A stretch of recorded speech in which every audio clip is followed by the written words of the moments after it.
자, 제목이 나의 치욕. 여기서 나는 조국 전 장관입니다. 나의 치욕은 곧 윤석열 대통령의 영광이다 라고 얘기를 하고 있는 조국 법무부 장관의 최근의 강경해진 발언부터 듣고 오시겠습니다. 망나니라고 있습니다. 망나니도 칼 들고 막 술 취해서 자릅니다. 망나니의 그 모습 보고 정의가 실현되었다고 생각하지 않습니다. 이런 망나니처럼 칼을 검찰이 쓴다면 그 칼을 뺏어야 되죠. 저희 가족 전체가 이제 도륙이 났다라고 생각합니다. 비법률적 방식으로 저의 명예를 회복하는 길을 찾아야 되지 않나라는 것을 생각하고 있습니다. 자, 장 변호사님. 네. 윤한의 난. 여기서 윤한은 윤석열 대통령과 한동훈 장관을 얘기하는 것 같고요. 여기에 이제 조국 전 장관이 좋아요 누른 댓글이 있는데, 자, 언젠가 전노의 난이, 여기서 전노는 누굽니까? 전두환 씨와 전두환, 노태우 전 대통령. 예. 12.12 사태를 얘기한 그렇습니다. 영화를 언급한 것 같네요. 그렇습니다. 이 부분과 관련해서는요. 최근 이 개봉을 앞둔 12.12 사태와 관련한 영화가 한 편 있습니다. 거기에 전두환 씨의 역할을 맡은 배우도 있고 이제 예. 노태우 12.12 이제 군사 쿠데타를 언급하는 그런 주제로 한 영화인데요. 거기에 한 관객이 한 SNS 사용자가 이런 글을 올립니다. 언젠가 전노의 난 속편격인 윤한의 난을 복귀하는 영화가 제작되는 날이 있을지 모르겠다. 이른바 이번에 정권을 잡은 윤석열 대통령과 한동훈 장관을 한 이제 고리로 묶어서 역사적인 재평가가 이루어질 수밖에 없을 것이다라는 취지의 글이었거든요. 여기에 그러면 대해서, 윤석열 대통령이 전두환이고 노태우는 한동훈 장관이라는 뜻인가요? 그런 비유가 좀 성립할 수도 있겠죠. 거기에 좋아요를 일단 누른 뒤에 예. 이 영화가 제작된다면 실제로 그 역할을 어떤 배우가 맡을지 궁금하다는 취지로 이야기를 해서 또 묘한 파장을 낳고 있습니다. 야, 조국 전 장관이 또 이런 얘기도 했습니다.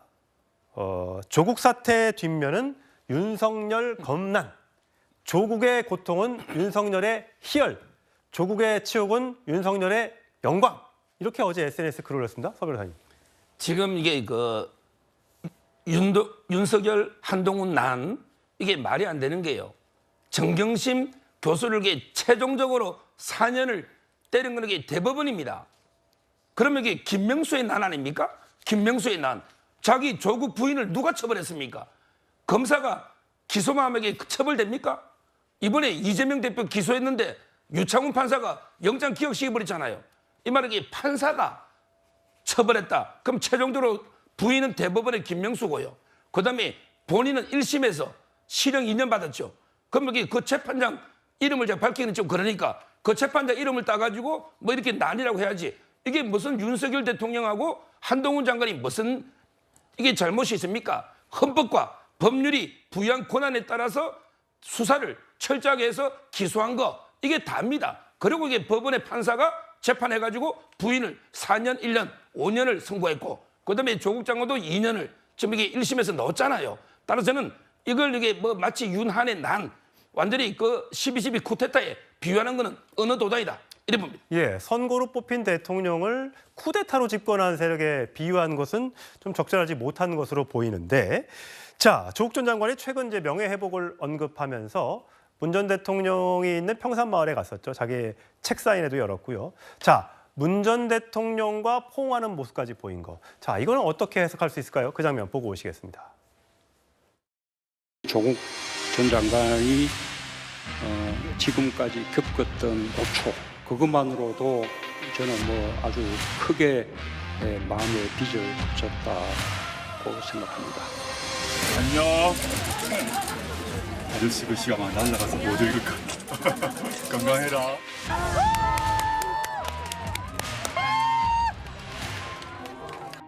저는 조국 장관님 세계 사인 받았어요. 예, 고맙습니다. 반갑기도 하고요. 지금 음악 들리시죠? 파란 나라를 보았니? 네. 셔츠도 파란색, 넥타이도 파란색, 정장도 파란색, 심지어 신발까지 파란색. 파란 하고 있습니다. 자, 이민찬 대변인. 파란색이 이제 민주당의 당 색깔인데 본인의 뜻은 민주당에 있겠지만 민주당에서 공천을 받아 나가겠다 이런 의지로 일으킵니까? 그건 아니겠죠. 민주당도 상식이 있는 정당이고 범죄 혐의를 받고 있는 2심 재판을 받고 있는 조국 전 장관을 공천할 수는 없을 겁니다. 다만 이제 조국 전 장관이 그 민주당 지지층의 여론을 등에 업고 비례정당으로 나갈 수는 있을 거라고 봐요. 그렇게 하면 이제 비례정당으로 해서 본인이 비례대표가 돼야 2심에서 확정 판결을 받고 혹은 대법원에서 확정 판결을 받아도 구속이 돼도 승계가 가능하기 때문에 그 길을 택하지 않을까 싶습니다. 저는 조국 전 장관의 언행을 보고 있으면 검찰이 없었으면 어떻게 살았을까 하는 생각이 들어요. 조국 전 장관이 처음 장관을 하게 된 이유도 검찰을 개혁하기 위해서라고 그랬어요. 그리고 지금도 검찰을 계속 탓하고 있습니다. 그런데 검찰을 개혁할 기회가 있었어요. 문재인 정부 때죠. 근데 문재인 정부 들어서서 본인이 민정수석이었잖아요. 그때 검찰 개혁 어떻게 했죠? 하지 않았습니다. 그 검찰을 통해서 적폐청산을 했어요. 그 중요한 시간을 왜 개혁하지 않았죠? 저는 진정하게 검찰개혁 의지가 있는가 아니면 검찰을 이용해서 적대적 공생을 하는 관계인가 저는 이런 의심마저 드는 상황입니다. 예. 저는 조국 전 장관이 당당하다면 진심으로 저는 어떻게 국민의 심판을 받고 명예를 회복할 생각이 있다면 저는 지역구에 출마했으면 좋겠습니다. 지역구에 출마해서 국민의 평가를 받았으면 좋겠어요. 비례대표 이런 거 하지 마시고. 예.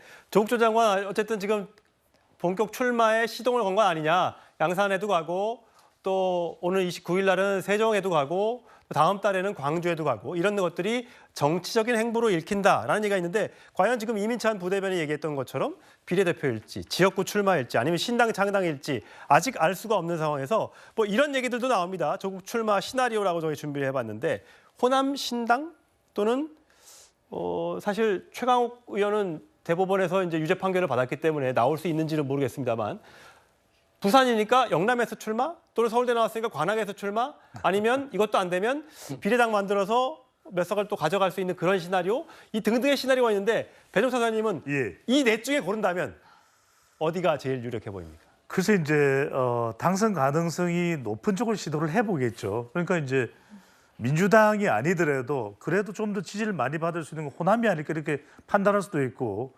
수도권은 관악에 출마한다 그러면은 그래도 민주당 현역이 있는데 거기에 그러면 민주당에서 공천을 안 해줄 가능성이 높을 텐데 그게 무소속으로 출마한다면 또 쉽지는 않을 테고요. 그러면 이제 당을 만드냐. 당을 만들면 그 당이 지금 이준석 신당 이야기도 나오는데 그만큼 파괴력이 있을 건가. 근데 여기서 핵심은 뭐겠습니까? 지금 조국 전 장관의 움직임은 복권을 시도하는 겁니다.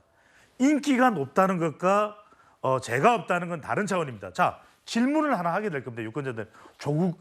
조국의 가족은 무죄인가? 그러니까 결백한 사람이 나와서 이 유난은 아닙니다. 유난은 아니에요. 라고 이야기하는 것과 조국 전 장관이 뒤흔들어 놓았던 그 후배들, 서울대 후배들의 가슴을 후벼 팠던 엄마 찬스, 아빠 찬스, 인턴 이건 어떻게 화답을 할 건지 그 부분에 대한 대답은 없거든요. 그러면은 적어도 중도층까지 외연확대가 안 될 겁니다. 파란 옷, 파란 구두, 파란 복장 이런 것들은 민주당 지지를 받기 위한 시도일지는 모르겠는데 중요한 핵심은 이걸 거예요. 조국 전 장관이 적어도 자기 반성을 해놓고 이런 점은 정말 잘못했다, 대우각성한다. 하지만 나에게 정치적 기회를 한 번 더 달라는 것은 다른 차원이고 최소한 그것을 하는 과정에 있어서 뭔가 다른 쪽에다가 그 탓을 돌릴 일은 아니라는 거죠. 자, 조국 전 장관 2심 재판이 진행 중이니까 그 결과를 한번 지켜보시죠. 예.